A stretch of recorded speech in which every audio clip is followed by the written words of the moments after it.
Good morning. നാഗാലാൻഡിലൂടെയുള്ള നമ്മുടെ യാത്ര തുടരുകയാണ്. ഒരു കപ്പ് ചായയൊക്കെ കുടിച്ച് നമ്മൾ ഗാലക്സി റെസ്റ്റോറൻറ്റിൽ നിന്നാണ് ഇന്നത്തെ യാത്ര തുടങ്ങുന്നത്. ഇവിടെയായിരുന്നു നമ്മൾ സ്റ്റേ ചെയ്തിട്ടുണ്ടായിരുന്നത്. ഇതൊരു മലയാളിയുടെ ഹോട്ടലാണ്. ഫുഡും ഉണ്ട്, അതുപോലെ തന്നെ അക്കോമഡേഷനും ഉണ്ട്. പല റേഞ്ചിലുള്ള റൂമുകൾ ഇവിടെ അവൈലബിൾ ആണ്. അപ്പോൾ നമ്മളിതാ മാർക്കറ്റിലേക്ക് ഇറങ്ങിയിട്ടുണ്ട്. ഇവിടെ മാർക്കറ്റ് ഇതാ ഉണർന്നു വരുന്നുള്ളൂ. സ്ത്രീകളാണ് അധികവും കച്ചവടക്കാർ. ഈ ഒരു റെസ്റ്റോറൻറ്റ് വരുന്നത് നമ്മുടെ ബസ് സ്റ്റാൻഡിന് നേരെ ഓപ്പോസിറ്റായിട്ടാണ്. അപ്പോൾ റോഡ് സൈഡിലൂടെ നമ്മൾ നടക്കുമ്പോൾ തന്നെ വളരെ മനോഹരമായിട്ടുള്ള കാഴ്ചകളാണ് കാണുന്നത്. അകലെയുള്ള ഒരുപാട് ബിൽഡിങ്ങുകൾ ഇങ്ങനെ നമ്മൾ തീപ്പെട്ടികളൊക്കെ ഇങ്ങനെ അടുക്കി വെച്ചതുപോലെയൊക്കെ ഉണ്ട് ഇവിടുന്ന് കാണുമ്പോൾ. അങ്ങനെ നമ്മൾ നടന്നപ്പോഴാണ് ഇവിടെ ക്രിസ്മസ് ന്യൂ ഇയർ സെലിബ്രേഷൻ്റെ ഒക്കെ ഭാഗമായിട്ട് ഇവിടെ ക്രിസ്മസ് ട്രീ ഒക്കെ ഒരുക്കി വെച്ചിട്ടുള്ളത് കണ്ടത്. നല്ല രസമില്ലേ കാണാൻ. ഇതിനെന്തെങ്കിലും നമ്മൾ കാരണം സംഭവിച്ചാൽ 1000 രൂപ പിഴ കൊടുക്കണം എന്നൊക്കെ ഇവിടെ എഴുതി വെച്ചിട്ടുണ്ട് കേട്ടോ. നമ്മൾ വീണ്ടും അങ്ങനെ മുന്നോട്ട് തന്നെ നടന്നു. വേസ്റ്റൊക്കെ കൊണ്ടുപോകുന്ന വണ്ടിയൊക്കെ ഇവിടെ വന്നിട്ടുണ്ട്. അങ്ങനെ നമ്മൾ നടന്ന് ഈ ഒരു ചർച്ചിലാണ് എത്തിയിട്ടുള്ളത്.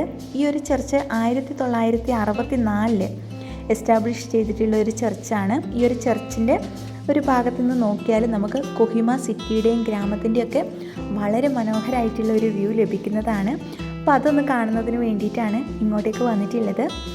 ഇതിൻ്റെ ഒരു സൈഡിൽ നിന്ന് നോക്കുമ്പോൾ തന്നെ മനോഹരമായിട്ടുള്ള ഒരു വ്യൂ നമുക്ക് കിട്ടുന്നുണ്ട്.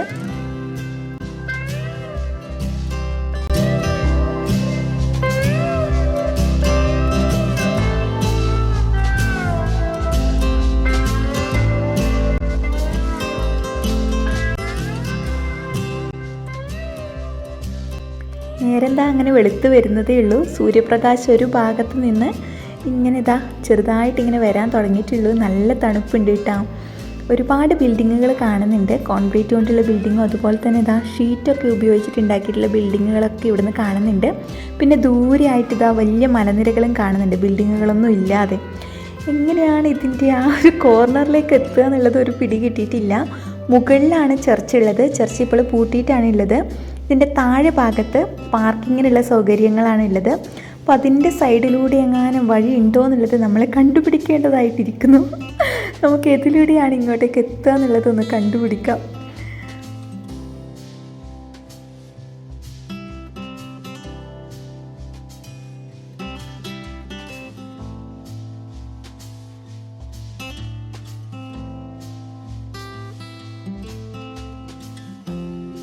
ഫൈനലി അങ്ങനെ നമ്മുടെ സ്ഥലത്തേക്ക് എത്തിയിരിക്കുകയാണ്.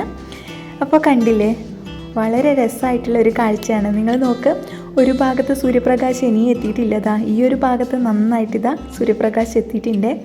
ചെറുതായിട്ടിങ്ങനെ ബിൽഡിങ്ങുകൾ കാണാൻ നല്ല രസമുണ്ട് കേട്ടോ. ഇതൊരു ഹിൽ ഏരിയ ആയതുകൊണ്ട് തന്നെ ഇവിടുന്ന് ഓരോ ഭാഗത്തേക്ക് നമ്മൾ പോകുമ്പോഴും ഇതുപോലെ നല്ല വ്യൂ കിട്ടുന്നുണ്ട്. നൈറ്റിൽ കാണാൻ ഇതിനേക്കാൾ സൂപ്പറാണ് കേട്ടോ. പറ്റുമെങ്കിൽ നമുക്ക് നൈറ്റ് കൂടി ഒന്ന് ഇവിടെ വരണമെന്നുണ്ട്. താഴെയൂടെ റോഡിലൂടെ വണ്ടികളൊക്കെ പോകുന്നത് കാണുന്നില്ലേ, വളരെ ചെറുതായിട്ട്. നല്ല രസമുണ്ട് കേട്ടോ ഇങ്ങനെ കാണാനും വേണ്ടിയിട്ട്. റോഡുകളൊക്കെ ഇങ്ങനെ എസ് പോലെ ഇങ്ങനെ വളഞ്ഞ് പൊളഞ്ഞാണ് വരുന്നത്.